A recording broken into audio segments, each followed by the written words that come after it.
Hey, what's up guys? JB here. So we're back again today looking at the return of Final Fantasy Tactics 2 War of the Visions. If you did miss out on part 1 of this series where I looked at Ramza in Orlando, then definitely check that out as well, and I will put a link to that above. Now with that said, we do have 2 more units that we're going to be looking at today, and that is going to be none other than Agrias and Delita. Now originally these 2 units did come into the game at the very same time. Agrias though just ended up being such a better unit in my view, and she was a meta unit for quite some time. Delita, on the other hand, he was always much more of a niche character. He came into the game without any sort of defense penetration, which really did kind of set him back as a damage dealer quite a bit. Although he did end up finding a pretty nice niche as a PvE unit in the long run. Well, these 2 are back at it again, and they both received some substantial upgrades that we're going to look at here today. Are they going to be part of that meta mix going forward? Well, let's dive in and find out.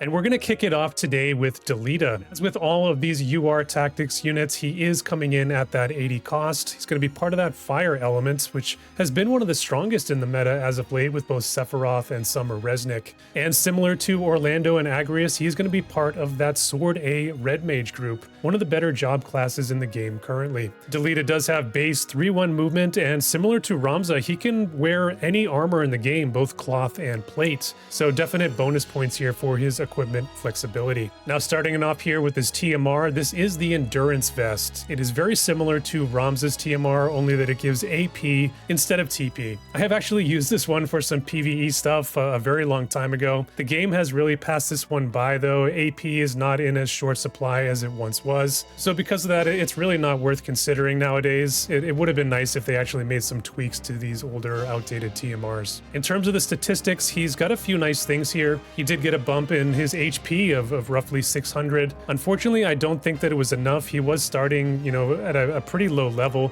I would have liked to have seen him reach that 5,000 innate value or higher like the other tactics units did. On the other hand, he did get a pretty nice chunk of attack here, actually comparing very favorably to the latest units. He does also have a sizable 60% attack passive that he is able to equip, and with that, he is able to achieve one of the highest attack stats in the game.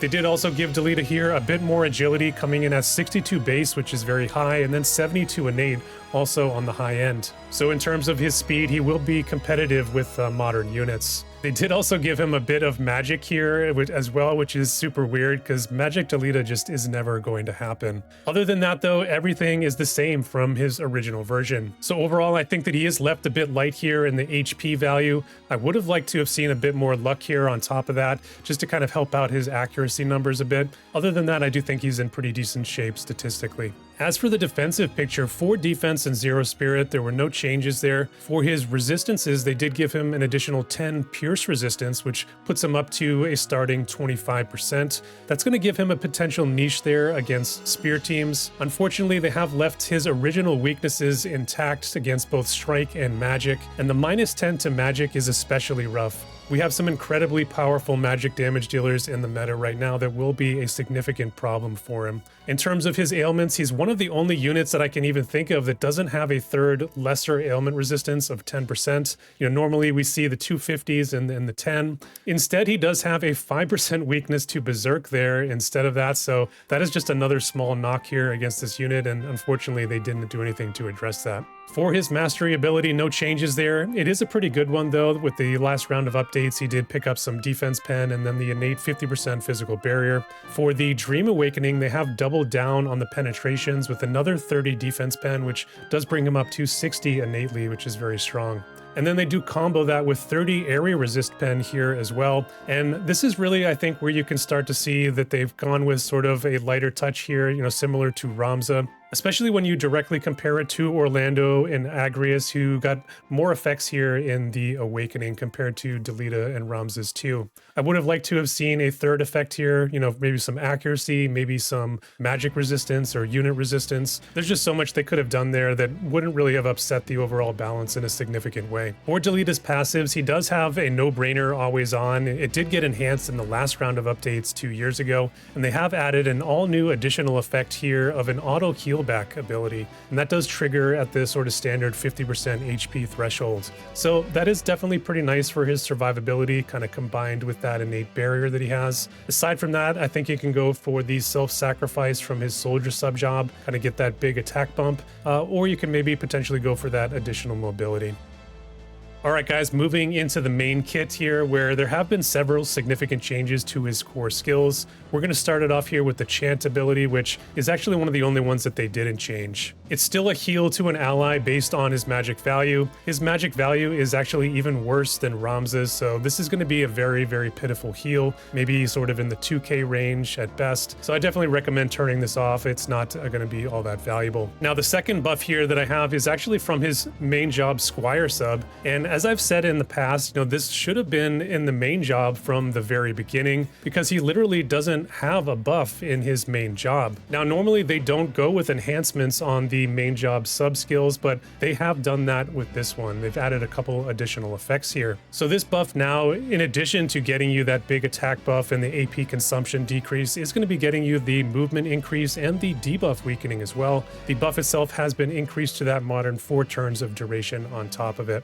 Now, the skill itself does cost 40 TP to use it, so you do get a considerable chunk of AP when you use it, not even including any acquired AP, which Delita can get a pretty decent amount of. And in terms of AP, he desperately needs that. Like I said, there's no other buffs here in the main kit for him to use. These sub-job buffs are relatively lackluster, so he is fully reliant on a TMR if you don't select this one. Moving into the attack skills here next, and they have updated all of them in some way. We're going to start it off with this first skill here, that is Crush Accessory. And this one has gone from a medium up to a large 200% mod. They have upgraded the range from 3 to 4. Nothing spectacular here, it's pretty decent. He's able to take a sizable chunk of AP here away from the target. But, there is actually a problem with this skill that I will talk about here in a moment after we look at the second one. And that second skill is going to be Cleansing Strike. They have also updated the range and the mod of this one, just like the last one. And the chance for him to doom his target has gone from a 25 to a 35% base. I do kind of like this one. Of course, there's no one really out there guarding against Doom. It's not a common trust stone to use. There really has never been significant Doom usage in the meta whatsoever. That status ailment in particular, though, is never one that I've been particularly impressed by, just because it is a countdown mechanic that does take a full 4 turns for it to actually take effect. And within that 4 turns, there's no sort of additional effect like a debuff or any sort of thing that weakens the unit that has that ailment applied. So in many cases, the fight can actually end and you don't really get significant value out of it. However, I will say with all of these support units that are currently being used in the meta, the fights are tending to last longer and are more of like a sustained battle. So in that case, assuming that the fights are going on long enough, there could potentially be a little bit of value there. Now, as for the problem here, you can see that both skill 1 and skill 2 are identical 200% modifiers with that same range 4. The second one, though, Cleansing Strike, does have a lesser AP cost of just 22, meaning the AI is never actually going to favor that first skill whatsoever until all of the uses of this Doom skill are exhausted. So I do think that that is a pretty poor design on their part, especially when they were going through and enhancing these skills. I'm not sure that that was actually considered. So I think depending on which one of these first 2 skills you actually want him to favor and use, you may need to do some skill toggling there. Now, the third skill up here is Karma Blade. They have given some additional targeting flexibility here, moving to the full square around him rather than the 1 tile cross. And with this one, they have added in a pre-damage general dispel. It is still retaining the big 48% fire and peril pre-damage as well. This one was already one of his best skills, so I do like the changes on this one. It's a pretty good one and can do certainly a ton of damage. All right, guys, the next one up here is his Job 25 ability, and for some reason they did name this one Crush Accessory as well, although they did give it that plus modifier. This one is an exceptional skill, though, getting up to a range 5 there on the small cross. Once again, we do have a large 200% modifier. Previously, this skill did have the Dispel Re-Raise effect, and that was it, but we now have 3 additional effects that have been added on. This one is now going to Dispel Protect, Dispel Haste, and then Dispel any sort of physical damage reduction status, which to this point we haven't actually seen that on any spammable skill in the game. A couple of notable units that do have that damage reduction effect are going to be Gilgamesh and Cloud. That is also the same sort of effect that is used in those physical tank auras. So overall, this is sort of going to be his signature skill, definitely his best one here by far. And I do like that it does give him that unique niche of dispelling the physical damage reduction as well. Now, last but not least, we do have the Limit Burst also getting an enhancement. The range of the skill has been increased by 2, getting up to that range of 6. The AP cost coming down 8 now to just 30 AP. And the modifier has a conditional increase on it as well, getting up to a potential 280% mod if the target does have Shell and Re-Raise active. Lastly, he will absorb 50% of whatever damage he deals with this attack. And of course, it is going to be retaining that 67% base chance to silence your targets as well. I think this is a very solid limit burst. There's definitely not a ton of silence protection out there in the game, so I think that with all the mages running around, you could definitely catch some of them off guard in a big way. And this does sort of help out his lack of magical defenses as well. If you're able to silence them, that really effectively makes them useless in the battle. So this is where that enhanced range on the skill, getting up to 6, definitely helps him out in a big way. So overall, I think there is some good stuff here, especially that limit burst we were just looking at, and definitely that job 25 is another big highlight. I think if the buffing situation had maybe been improved in a more significant way, I think I would have liked this overall, just a bit more. So what is my verdict today on Delita? Starting off with the positives, when it comes to physical damage, he is going to be a pretty sturdy unit, coming in with the innate 3-hit 50% physical barrier and an all-new HP triggered auto heal back.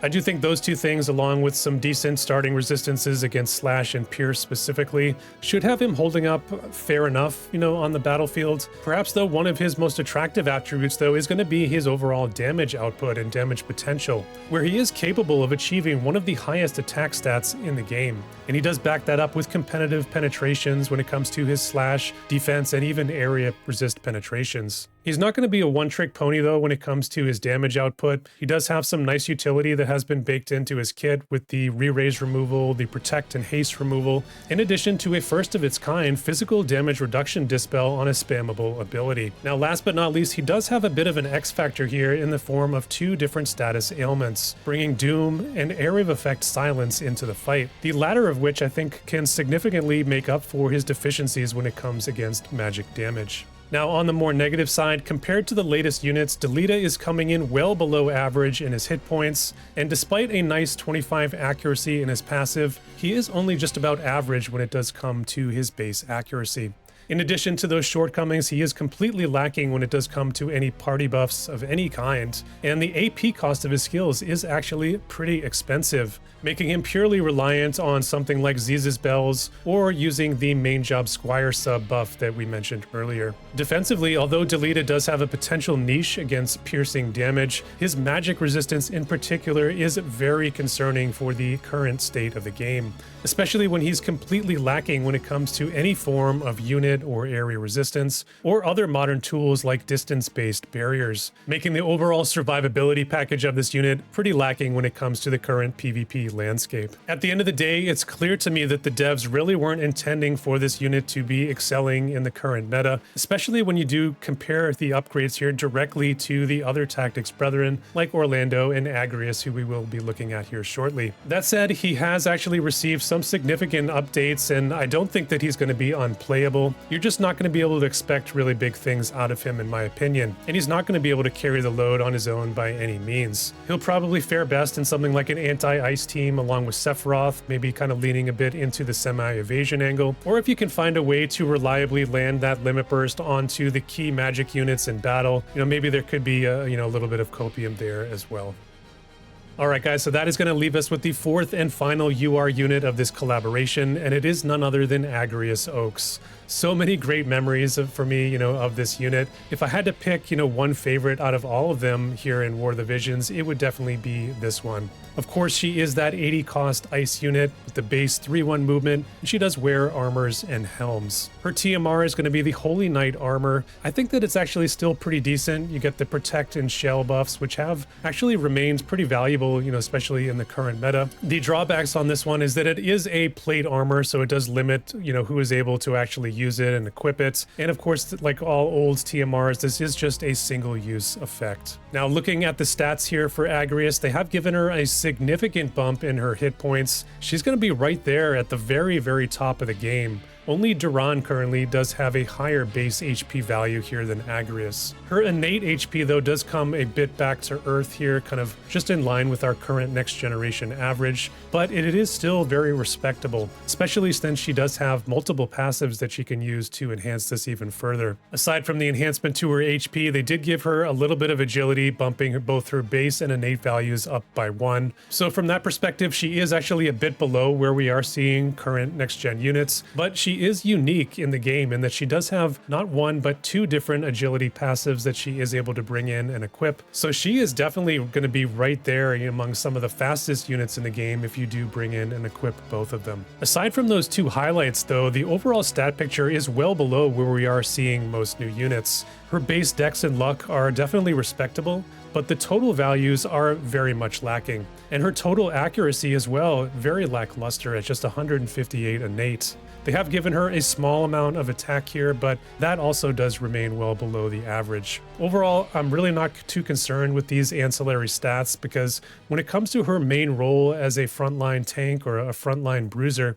HP is really going to be what's most valuable to her, and that's really where they've put the most of the economy when it comes to her upgrades here. Certainly though, her secondary role of a disruptor with status ailments could be hampered by this poor accuracy value, so definitely something to keep in mind, especially when you are building her. For defenses, Agrias is going to come in with 6 defense and a whopping 25 spirit. It's a base spirit total that's really unrivaled compared to most modern units. Now, spirit really isn't the end-all be-all that it was when she was initially released, although Agrias still, I think, is able to make pretty good use out of it. We'll talk a little bit more about that once we get into the skills overview. For her resistances, they have given an additional 5% here to her slash, magic, and strike resistances, leaving her pretty solid all around the board when it comes to her base resistance. Just the one weakness here when it comes to that pierce damage at a -10. Now, there are no changes here when it does come to her mastery ability. It's still a pretty nice one there with the 20 unit resistance and the spirit. With her Dream Awakening, they have come in and given her a 50% curse resistance,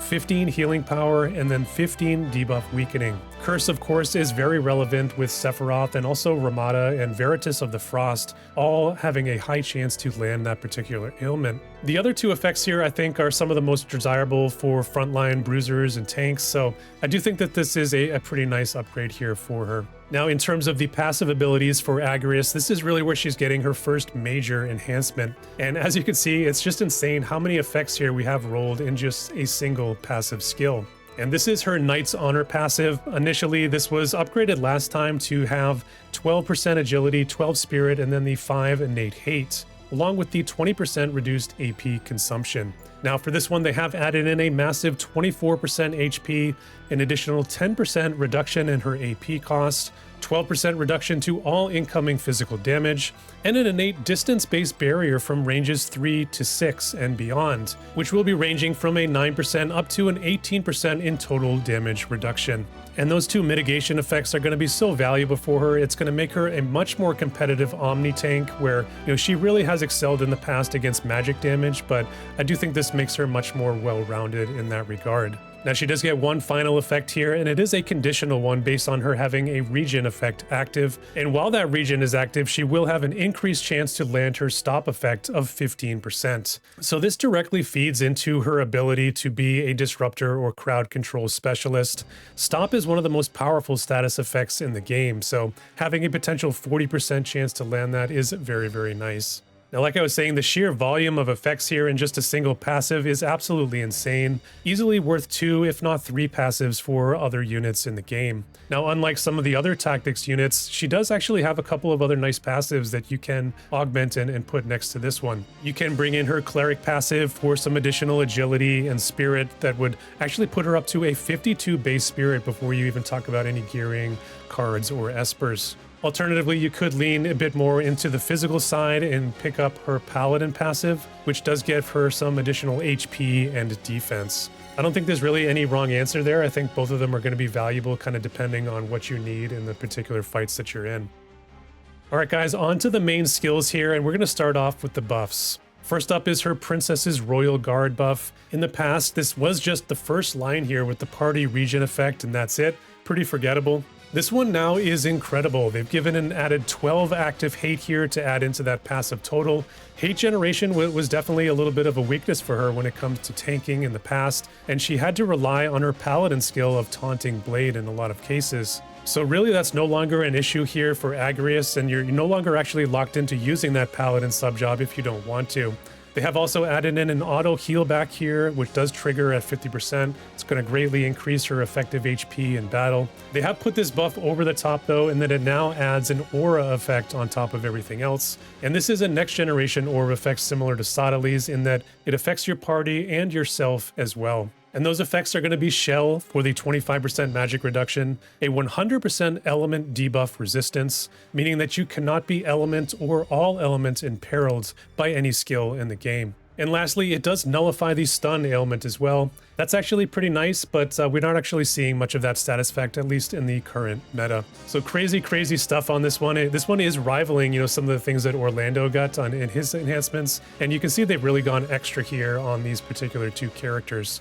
Another nice thing here with this one is that the effects are enhanced to that modern 4-turn duration. And since she does have the auto heal back here as part of this buff, she should naturally avoid double buffing it, which she actually would go around and kind of spam this one in the past, so that should be fixed as well.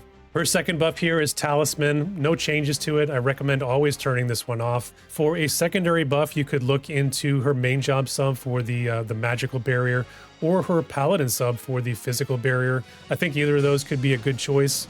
Or you could look at a TMR instead, like Rob's glinting armor for like a keen blade effect. There's so many things you could do there, so lots of good options. As for her attack skills, no changes here to the first two. These are going to be her range 3 disable and her range 4 AoE silence. She won't generally favor these skills in most scenarios just because they are the lower modifiers of 121%. Her signature skill, Judgment Blade, which is the third one here, is going to be getting an enhancement. This one's going to get that range increase from 3 up to 4 on the cross AoE, still retaining the pre-damage re-raise dispel and the large 200% modifier. Post damage, we are going to have that 25% chance to stop and an enhanced hit chance as well. And do remember, while her regen effect is active, this one is going to have that enhanced chance to land stop. We do have one final effect here, and it's going to be an all-new debuff for her, which will lower the target's defense and spirit penetration by 30. I do really like that change for her because she is able to achieve significant values in both of those stats. Like we said, she can get up to 52 base spirit, put on some armor or vision cards or espers. She can easily reach, 70, 80, maybe even 100 if you really hard focus on it. For defense, she's really no slouch there either. If you wear something like the Maximilian, she's really going to be starting off in that 40, maybe even up to 50 or beyond, depending on what you're using. All right, guys, the fourth skill here is going to be her Job 25 ability. No changes on this one either. We still have the range 3, medium 165% mod with the pre-damage physical barrier break and the protect dispel. It would have been nice to see maybe another effect here, but to be honest, probably not needed. It's still a pretty nice skill even in today's game. Now, last but not least, we do have the Limit Burst also going to be getting an enhancement. Still going to be the same AoE range 5 line targeting pattern, but they have decreased the cost of the skill now from 49 all the way down to 36. Remember that Agrias does have that 30% decreased AP consumption passive we looked at, so that will reduce it down to just a 25 cost for her. Now, prior to the damage, we do have two all-new effects. This will dispel the physical honeycomb or force barrier, and this will seal enemy counter abilities there as well, so no cheeky reflexes to get out of being hit on this one anymore. Now, this Limit Burst, of course, was always infamous for the heavy chance to confuse and kind of land that ailment. We're still going to have that, of course, but they have tacked on now a 67% chance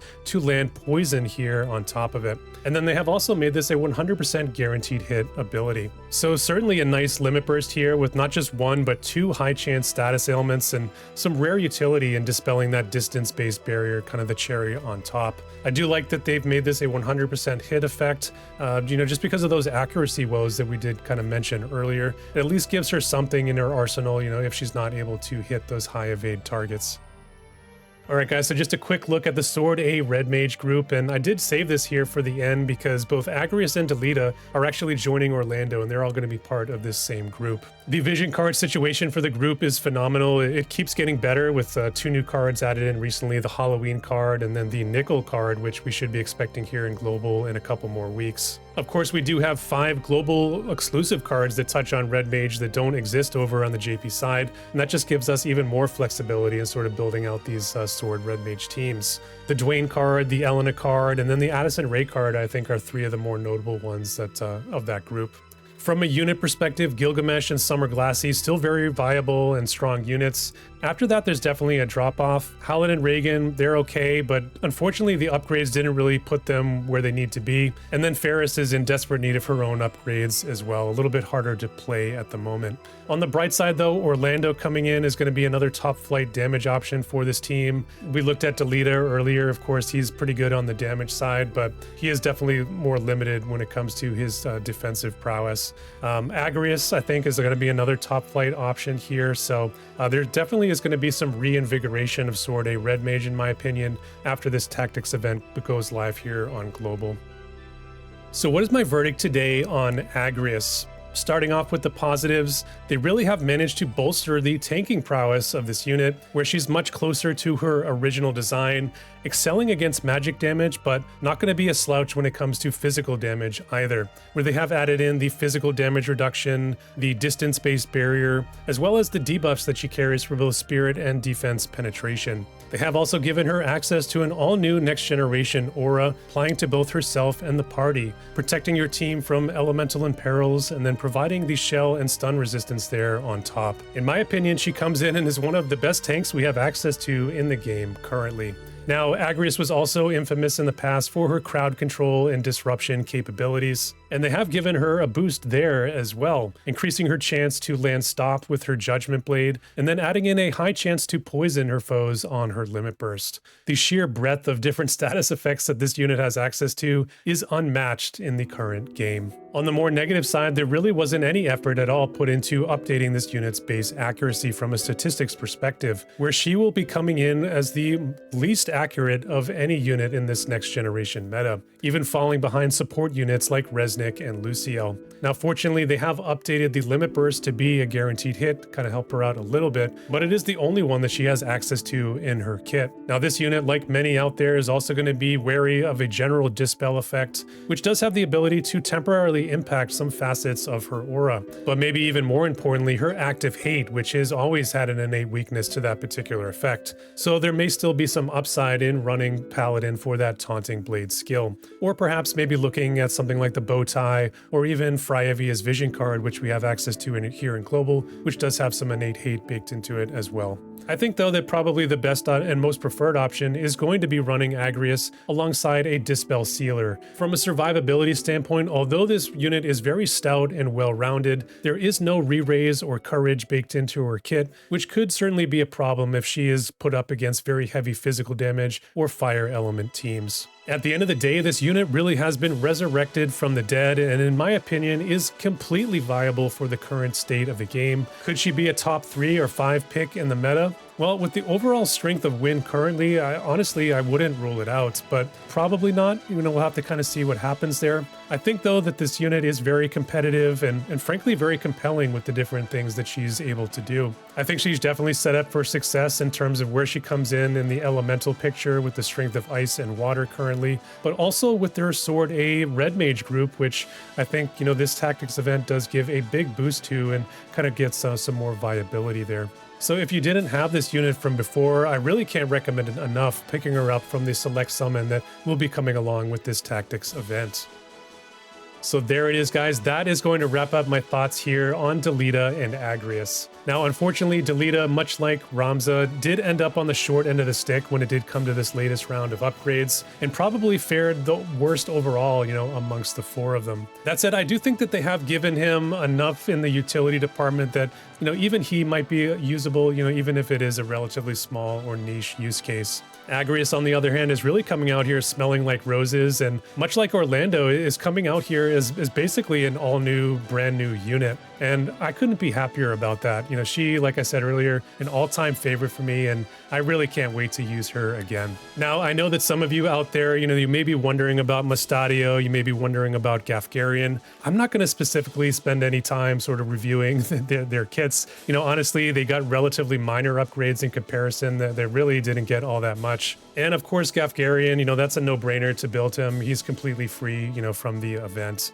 Mustadio, on the other hand, honestly, I don't think that he's worth spending the Viz on, unless it's for a collection or favorites purposes. Now, I would be remiss if I didn't sort of end off this series here by saying that it has been an incredibly tough year plus for the game. We've been marred by power creep and absolutely barraged by an accelerated release schedule of not only units but vision cards as well. And unfortunately, we have lost a lot of players because of that. You have to give credit where credit is due, though, and this collaboration, I think, is a shining example of how to treat your longtime and loyal players. Very generous with the handouts and freebies, player-friendly with the upgrades and enhancements. It's a long overdue fan-favorite collaboration, and honestly, it is just bringing so much joy and excitement back to the player base and community right now. It is very much needed at this point. Like I said, it has been a very tough year, so I do hope that the players out there appreciate it. I hope that they're as happy as I am about seeing this, and I do hope that some players even come back and,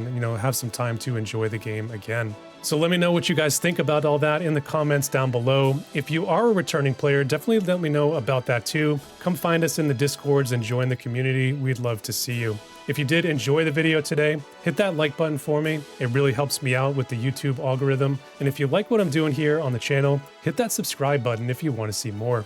And that's really all that I have to say for today. So as always, stay safe out there, and I'll see you guys in the next one.